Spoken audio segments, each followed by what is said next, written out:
এই জায়গায় ওনারা বিশ্রাম নিচ্ছিলেন।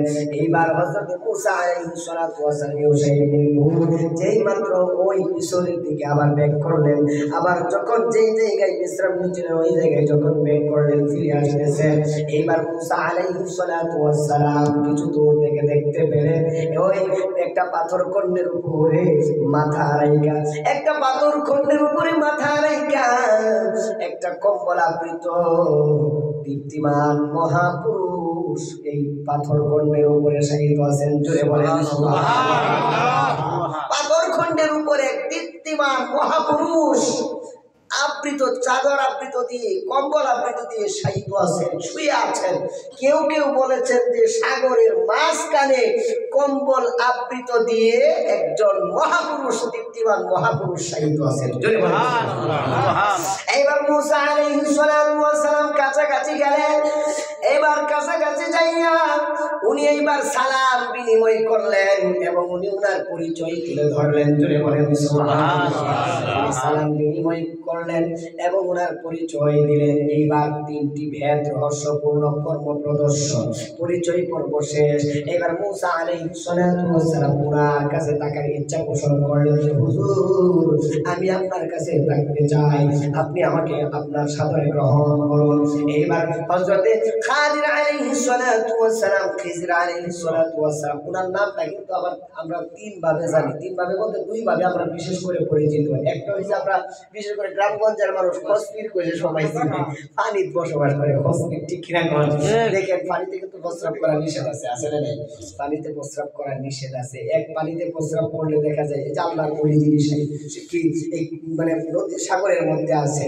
এক হচ্ছে ওনাকে অসম্মান করা হবে, আর দ্বিতীয় কাজ হচ্ছে যদি কেউ যদি পানিতে প্রস্রাব করে, ঘন ঘন প্রস্রাব করে, তার মেধা শক্তি, তার যে ব্রেন, তার যে মেধা শক্তি, তার যে জ্ঞান ধীরে ধীরে কমে যায়। কথা বলছি অনেকেই যায়, হুজুর আমার সন্তান তো লেখাপড়া পরে মনে থাকে না, হুজুর একটু দোয়া করে দিন। দোয়াও কিন্তু কাছে লাগতো না। কথা বলছি কারণ দেখা যায় সন্তানের দাঁড়ায় প্রস্রাব করে, পানির মধ্যে প্রস্রাব করে। কথা বল ঠিক না? বাবাজিরা কষ্ট হইতেছে না? কারণ সামনের দিকে বাড়াইতাম, একটু কথা বলবেন, মনে থাকবো তো, কথা বলবেন। এইবার হযরতে মুসা আলাইহিস সালাতু ওয়াস সালাম, উনার নাম কি? এক হচ্ছে আমরা খসপির কইলে গ্রামের মানুষ সবাই চিনি, ছোট বড় সবাই চিনি, খসপি পানিতে থাকে। আবার উনার নাম আমরা সবাই জানি খিজির আলাইহিস সালাম, ঠিক কিনা বলেন? কিন্তু উনার আসল নাম, প্রকৃত নাম হচ্ছে, উনার প্রকৃত আসল নাম হচ্ছে হযরতে খাদির আলাইহিস সালাম। খাদির, উনার নাম খাদির। মানে আরবির ক্ষেত্রে, আরবিতে যদি আমরা উচ্চারণ করতে যাই তাহলে খিজির আসে না, আসে খাদির। হযরতে খাদির আলাইহিস সালাতু ওয়াস সালাম। এইবার আসেন হযরত মুসা আলাইহিস সালাতু ওয়াস সালাম উনার কাছে থাকার জন্য ইচ্ছা পোষণ করলেন যে হুজুর, আমি আপনার কাছে থাকতে চাই, আপনি আমাকে গ্রহণ করুন।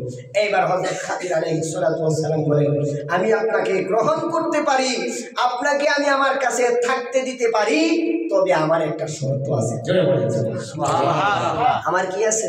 শর্ত আছে। শর্ত আছে। এই শর্ত যদি আপনি মানতে পারেন তাহলে আপনি আমার সাথে থাকতে পারবেন, আর যদি আমার শর্ত না মানতে পারেন তাহলে আপনি আমার কাছে থাকতে পারবেন না।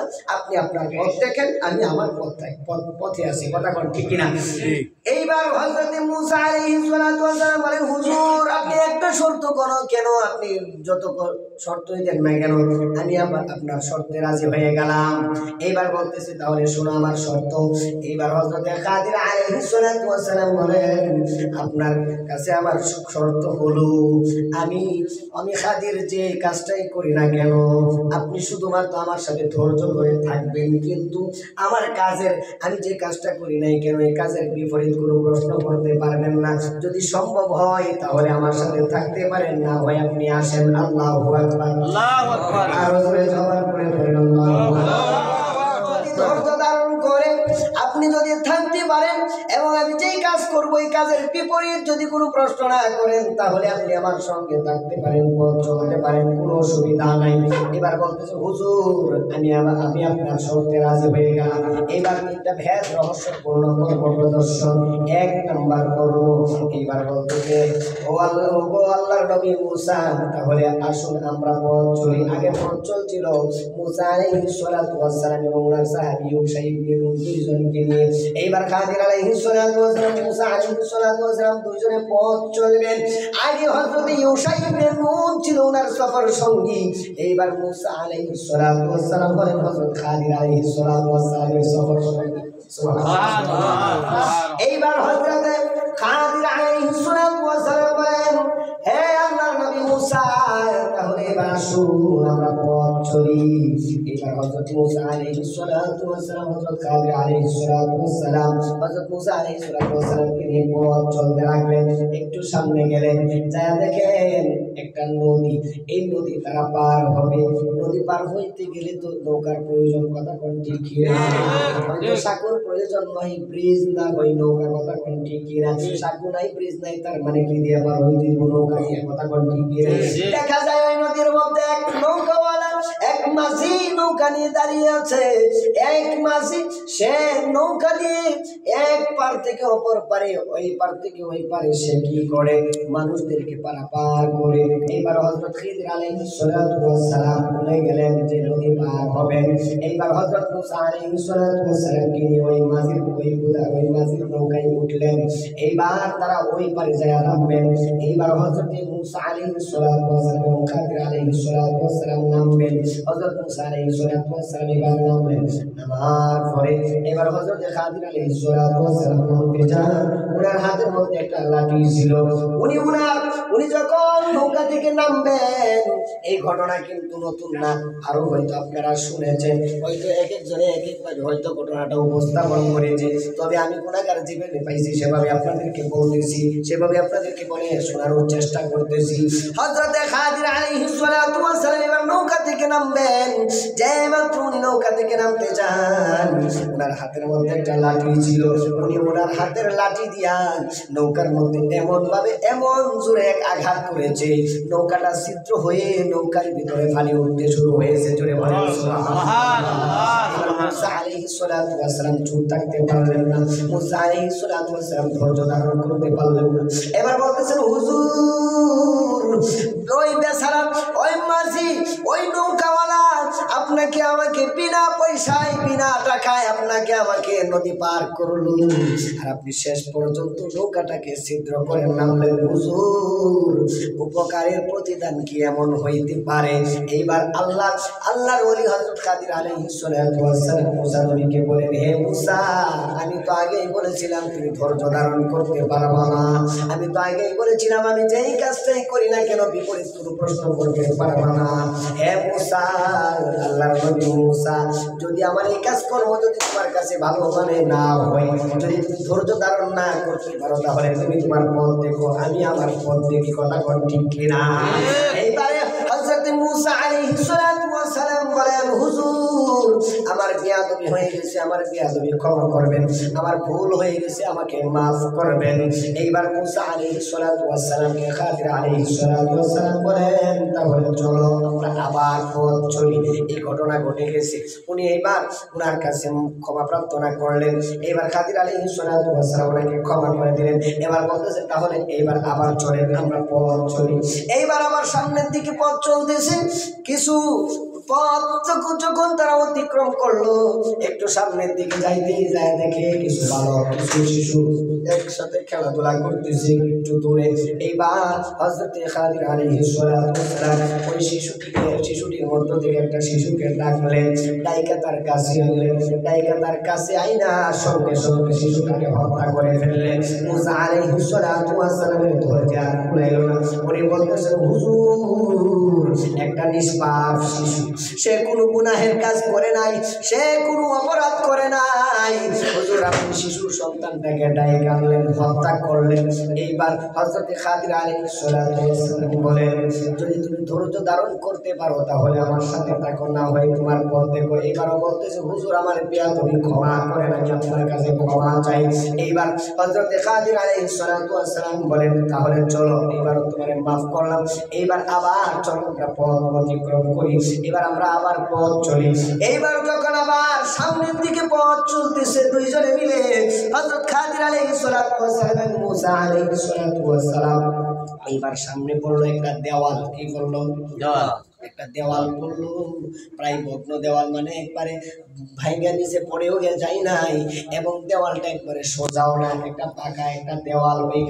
ওইখানে গেলেন, ওই জনপদের মধ্যে দেখা আলাইহিসসালাম বলতেছেন, আমরা অনেক রাস্তা অতিক্রম করেছি, অনেক পথ আমরা হেঁটে হেঁটে এসেছি, অনেক পথ আমরা চলছি, অনেক পথ আমরা হেঁটে হেঁটে আসছি, আমরা ক্লান্ত হয়ে গেছি, পরিশ্রান্ত হয়ে গেছি, আমাদেরকে একটু আপ্যায়ন করবেন, আমাদেরকে কি একটু আশ্রয় দিবেন, আমরা কিছুক্ষণ সময় ওইখানে আপনাদের কাছে জায়গায় একটু বিশ্রাম নিব, আমাদেরকে কি একটু ব্যবস্থা করবেন।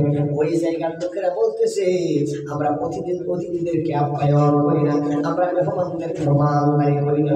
এইবার হযরত খাদির আলাইহিস সালাতু ওয়াস সালাম, মুসা আলাইহিস সালাতু ওয়াস সালামকে যখন ওই জনপদের লোকেরা এই কথা বললো, তখন তারা তো নিরুপায়, চলে আসতে হবে, ঠিক কিনা? আমি যদি একজনের যদি আমার বাড়িতে জায়গা না দিই, যে আপনি যে দেন না কেন, আমার পরিচিত এই কি, যদি আপনার আমি আমার বাড়িতে জায়গা না দিই, আপনি জোর করে থাকতে পারেন? থাকতে না। আমি যদি আপনার বিশ্রামের জন্য জায়গা না দিই, আপনি থাকতে পারবেন না। তো ওই মুসা আলাইহিস সালাতু ওয়াস সালাম, খাদির আলাইহিস সালাতু ওয়াস সালামকে তারা বিশ্রাম মানে নিবে, কিন্তু তারা অস্বীকৃতি জানাইলো, মেহমানদারি করার জন্য তারা স্বীকারোক্তি দিল না, স্বীকার আসলো না।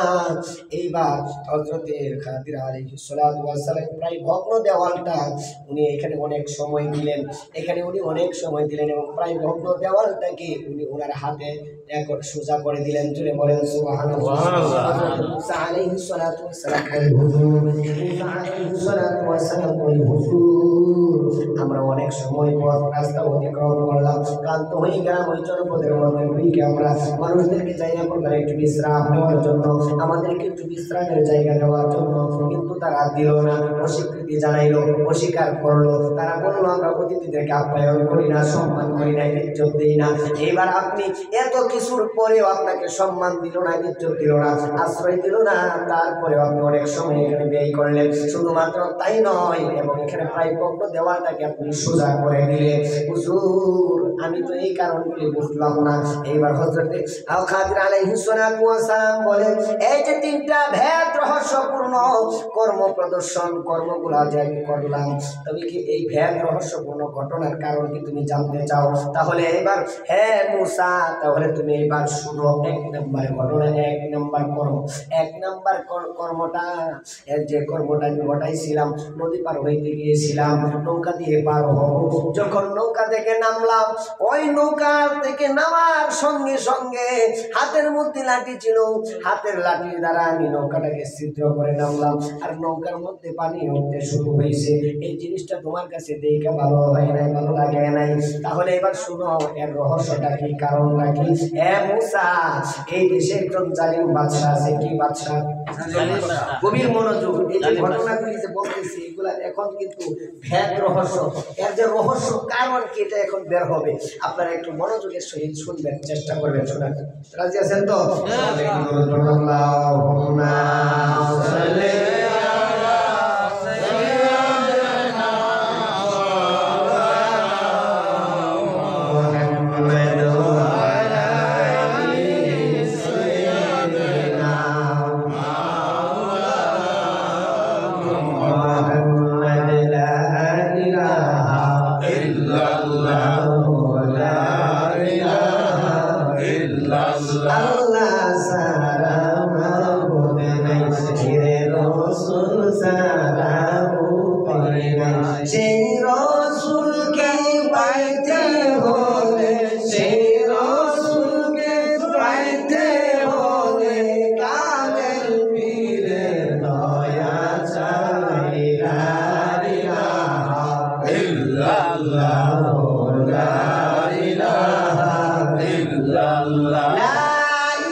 আমরা নৌকা দিয়ে নদী পার হইতে গেলাম, ওইখানে যখন আমরা নৌকা পার হইতে গেলাম, নৌকা থেকে যখন নামলাম, এবং আমি খাদির যখন নামলাম, নামার সঙ্গে সঙ্গে নৌকাটাকে ছিদ্র করে নামলাম। কারণ কি?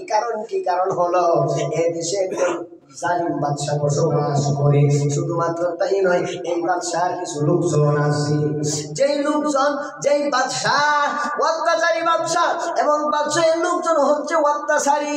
তারা যদি কোনো কিছু ভালো কোনো কিছু যদি মানুষের দেখে, তাহলে সেটা তাদের দখলে নিয়ে আনে, বাদশার লোকেরা নিয়ে নেয়, বাদশা নিজেও নিয়ে নেয় তাদের দখলে। তো এই গরিব বেচারা সে এই নৌকা দিয়ে মানুষ পারাপার করে সে তার জীবিকা নির্বাহ করে, পরিবার পরিজন চালায়। নৌকাটা হচ্ছে একবারে নতুন নৌকা। এই নতুন নৌকা যদি দেখে বাদশা নিয়ে যাবে, বাদশার লোকেরা নিয়ে যাবে, এই নৌকাটাকে আমি ছিদ্র করে দিয়েছি, ভিতরে পানি উঠতে শুরু হয়েছে। বাদশা যখন দেখবে নৌকাটা ছিদ্র, পানি উঠে, তাহলে এই নৌকা বাদশা নিবে না, বাদশার লোকেরাও নিবে না। এই নৌকা দিয়া মানুষ পারাপার কইরা ওই গরিব বেচারা সে তার জীবিকা নির্বাহ করবে। জোরে বলেন সুবহানাল্লাহ। এই জন্যই আমি হযরতে খাদির নৌকাটাকে ছিদ্র করে দিয়েছি। জোরে বলেন আল্লাহু আকবার। হুজুর, এটা না হয় বুঝলাম এই দেশে অত্যাচারী বাদশা আছে এবং বাদশার লোকেরা আছে, যদি কোনো ভালো কিছু একটা খাওয়ার কোনো কিছু দেখে, তাহলে সেটা তাদের আন্ডারে তাদের দখলে নিয়ে যায়। হুজুর, এটা বুঝলাম। আচ্ছা, অত্যাচারী বাদশা নৌকা নিয়ে গেল, নৌকা ছিদ্র করে দিয়েছেন, এই নৌকা আর নেবে না। ওই গরিব বেচারা সে বেঁচে গেল, সে জীবিকা নির্বাহ করতে পারবে, মানুষদেরকে পারাপার করতে পারবে, টাকা আয় রোজগার করতে পারবে। আচ্ছা, এই বিষয়টা না বুঝলাম। দ্বিতীয় নাম্বার হুজুর, দ্বিতীয় নাম্বার যখন সামনের দিকে গেলাম, তখন আপনি কিছু শিশু খেলাধুলা করতেছে, একটা শিশুকে কাছে ডাইকায় না আপনি সঙ্গে সঙ্গে হত্যা করে ফেললেন।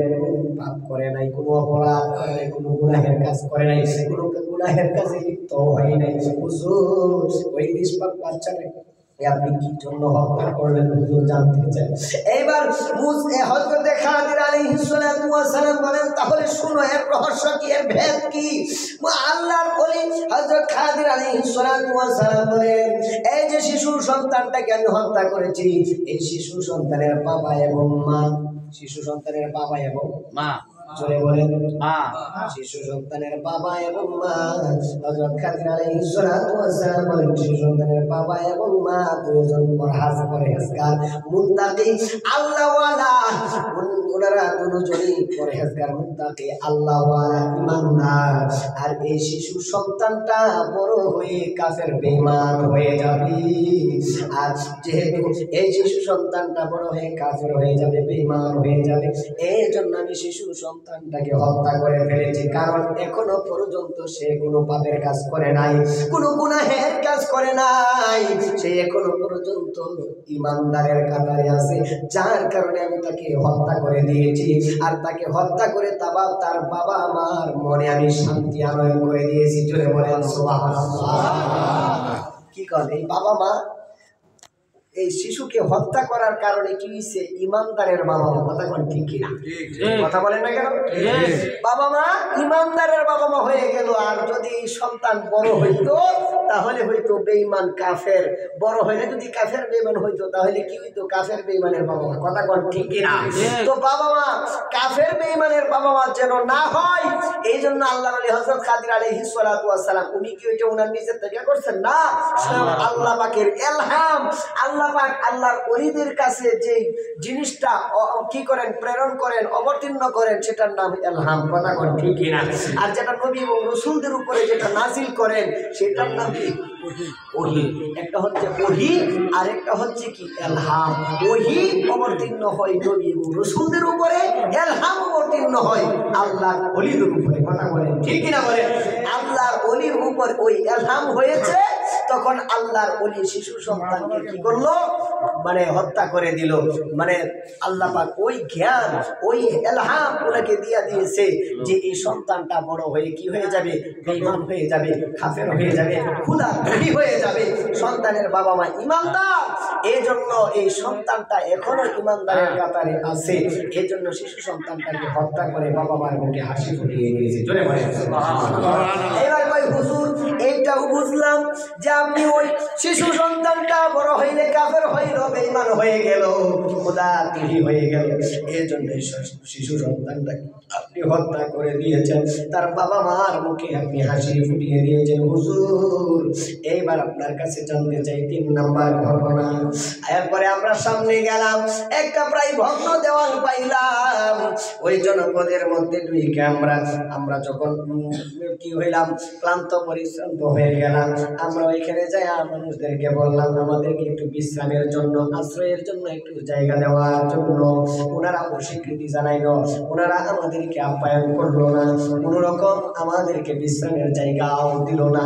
তারপরে হুজুর আপনি এখানে অনেক সময় ব্যয় করলেন এবং প্রায় ভগ্ন দেওয়ালটাকে আপনি আপনার হাত দ্বারা সোজা করে দিলেন। বলেন সুবহানাল্লাহ। কোনো টাকা নিলেন না, পয়সা নিলেন না, বিনা পারিশ্রমিক ছাড়াই হুজুর আপনি দেওয়ালটাকে সোজা করলেন। শুধুমাত্র তাই নয়, আপনি দেওয়ালটাকে সোজা করলেন, শুধুমাত্র তাই নয়, এখানে অনেক সময় আপনি ব্যয় করলেন। কারণ কি? কারণ কি? এইবার আল্লাহ বলি হযরত খাদির আলাইহিস সালাম বলেন, হে মুসা, এই যে দেওয়ালটা আমি সোজা করে দিয়েছি, প্রায় ভগ্ন দেওয়ালটাকে যে সোজা করে দিয়েছি, ওই দেওয়ালের নিচে 2 জন এতিম বালকের কিছু গুপ্তধন আছে। তুই বলেন সুবহানাল্লাহ। ওই এতিম 2 জন বালক আছে ওই এলাকায়, ওই এতিম 2 জন বালকের কিছু গুপ্তধন ওই ওয়ালের নিচে, দেওয়ালের নিচে আছে। ওই দেওয়ালের নিচ থেকে যেন কোনো অসৎ মানুষ যেন তাদের ওই এতিমের মাল যেন আত্মসাৎ না করতে পারে, কোনো অসৎ মানুষ যেন ওই এতিমের মালটা লুণ্ঠন না করতে পারে। এই জন্য এখানে আমি অনেক সময় ব্যয় করেছি এবং প্রায় ভগ্ন দেওয়ালটাকে আমি সোজা করে দিয়েছি। জোরে বলেন সুবহানাল্লাহ। পরবর্তীতে ওই দেওয়ালের নিচ থেকে ওই 2 জন এতিম বালক তারা তাদের এই গুপ্তধন কুড়িয়ে নিয়ে তারা যেন থাকার জন্য একটা ঘর বাড়ির ব্যবস্থা করতে পারে, একটা ঘর করে যেন পুনর্নির্মাণ করতে পারে। জোরে বলেন সুবহানাল্লাহ।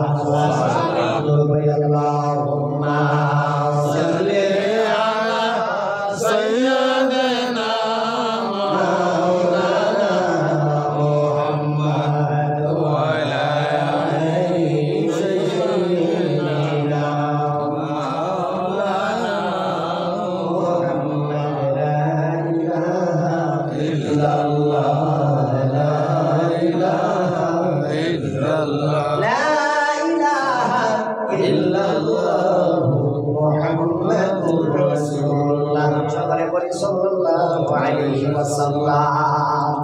এইবার এই কর্মগুলা ওনারা দেখাইলো হযরত খাদির আলাইহিস সালাতু ওয়াস সালাম। এইবার হযরত মুসা আলাইহিস সালাতু ওয়াস সালাম বলতেছেন, হুজুর এই যে আপনি বিদ্যাটা অর্জন করলেন, এই যে ইলমটা আপনি হাসিল করলেন, আল্লাহ যে আপনার এই ইলম দান করলো, হুজুর এই ইলমটা থেকে কিছু ইলম আমি অর্জন করব, এই শর্তে কি আমি আপনার কাছে বায়াত হইতে পারি, মুরিদ হইতে পারি? সুবহানাল্লাহ। কথা কি এটা নতুন? কথা কয় না, কথা কয় না। এটা বায়াত বায়াত বায়াত কি এটা নতুন হইছে? না, এটা আল্লাহর নবী মুসা আলাইহিস সালাতু ওয়াস সালাম নবী, বায়াতের কি দরকার? ঠিক কিনা? ঠিক। ওনারা তো নবী, ওনাদের বায়াতের কি হওয়ার দরকার? ওনারা আবার পীরের কিসের দরকার? ওনারা তো নবী এবং রাসূল এই দুনিয়াতে আসছেন, ঠিক কিনা বলেন? ওনাদের আবার কি আপনার এই মুর্শিদের কিসের প্রয়োজন? পথ প্রদর্শকের কিসের প্রয়োজন? এজন্যই প্রয়োজন, কারণ আল্লাহ মুসা নবীরে প্রশ্ন করছিলেন পৃথিবীর মধ্যে বলো তো শ্রেষ্ঠ জ্ঞানী ব্যক্তিকে। মুসা নবী অহংকার করছে যে আমি হচ্ছি পৃথিবীর মধ্যে সবচাইতে শ্রেষ্ঠ জ্ঞানী ব্যক্তি। তার মানে কি আপনি আমি যাই কিছুই জানি না কেন, আপনি আমি কোনো সময় বড়াই করতে পারবো না, কোনো সময় অহংকার করতে পারবো না যে আমি সবচেয়ে বেশি জানি, আমার চাইতে জ্ঞানী ব্যক্তি আর কেউ নাই। এই কথা কোনো সময় বলা যাবে না, অহংকার করা যাবে না। কথা ঠিক না? অহংকার করছে বিদায় আল্লাহ পাক রব্বুল আলামিন কইছে যে তোমার চাইতেও পৃথিবীর মধ্যে এক শ্রেষ্ঠ জ্ঞানী ব্যক্তি আছে, তাও আবার অন্য কোন নবীর কাছে পাঠাই নাই, একজন ওলির কাছে পাঠাইছে। কথা ঠিক না?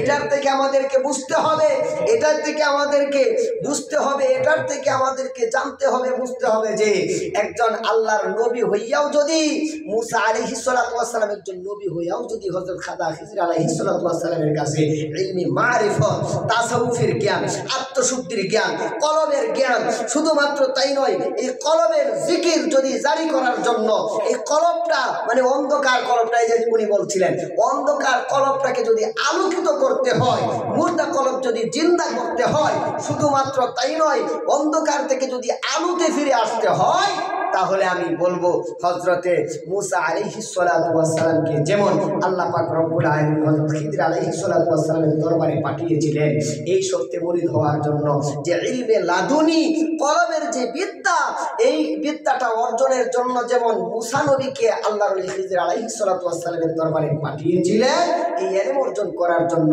মুসা নবী যদি নবী হইয়া যদি ওলির দরবারে যায়া ইলমে লাদুনি শিক্ষা অর্জন করতে পারে, আমরা তো কোনো নবীও না, আমরা তো কোনো ওলিও না, আমরা তো তেমন কোনো বুজুর্গও না, আমরা তেমন কোনো ইসলামের জ্ঞানও তো আমাদের মধ্যে নাই, আমরা তো তেমন কোনো বড় আলেমও না, তেমন কোনো জ্ঞানী ব্যক্তিও না। আমাদের আল্লাহর ওলিদের দরবারে যে ওলির হাতে বায়াত হওয়া ইলমে লাদুনি শিক্ষা করার দরকার আছে না? জোরে জবান খুলে আওয়াজ দিয়ে বলুন, দরকার আছে না? তাহলে আমি যে শুনলাম স্বাধীন ভাই বলছে এইবার না, আপনি এই যে কি জানি নামটা জানি, এই যে ভাই আসছে, এই যে কম্পাস মনে হয় মাথায় দেওয়া, মানে এই যে হেলমেট নিয়ে আসছেন, এই যে মোটরসাইকেল নিয়ে আসছেন, উনি এইবার মানে কিছুদিন আগে যে মুরিদ হলো গজিনপুরের বাড়ি না, উনি উনি উনি যাই হোক আলহামদুলিল্লাহ, উনি নিজে হয়তো দরবার শরীফ এবার গেছিলেন আপনাদের সাথে নাকি গেছিলেন, উনি ওইখানে যায় সব কিছু তদন্ত করলেন, সব কিছু দেখলেন, আসল বিষয় সব কিছু দেখলেন, যে আলহামদুলিল্লাহ উনি সব কিছু চাই না বুঝে তারপরে উনি বায়াত দিচ্ছেন। কথা কন ঠিক কিনা?